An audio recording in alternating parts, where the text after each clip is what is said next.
I have finally arrived to a country I know nothing about. Myanmar! And my only objective for the day is to get to know the place better. Yes. The men always chewing on tobacco, like all the time. Their pants, instead of wearing long jeans, they wear long G, and I'm not even sure what's underneath it. The women, for decoration, they put yellow makeup to look pretty and to cool down. But somehow, someway, men and children also do it. The prices and transportation is so cheap. I get on a 3-hour train ride for 200, which, if I have the exchange rate right, it's 15 cents.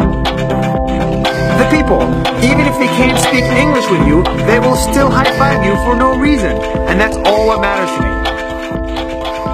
That's Myanmar for now. The rest you can Google. That's 1 minute. See you tomorrow! You can't see us, but what you can see is the most beautiful sunrise in the world. What you can see is the sun rising over 2,000 pagodas here in Myanmar. What you can see are hot air balloons going up right in time to catch the sunrise. And what you can see are temples so beautiful, it's hard to believe they exist.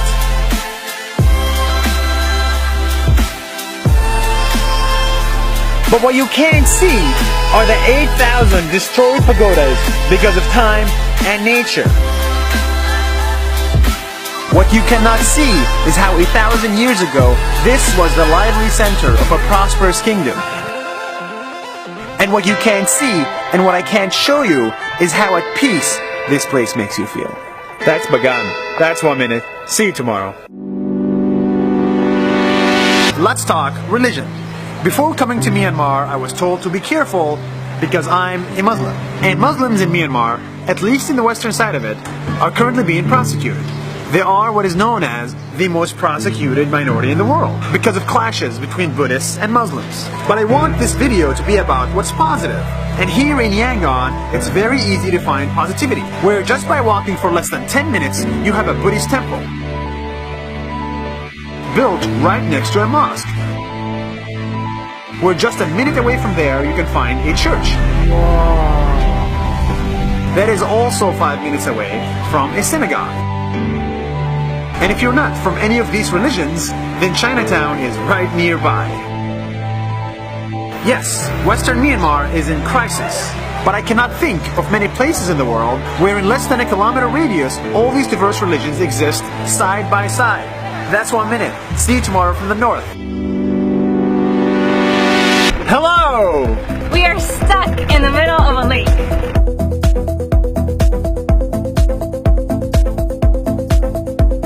And you might think on this lake there's nothing to see, either above water or underwater.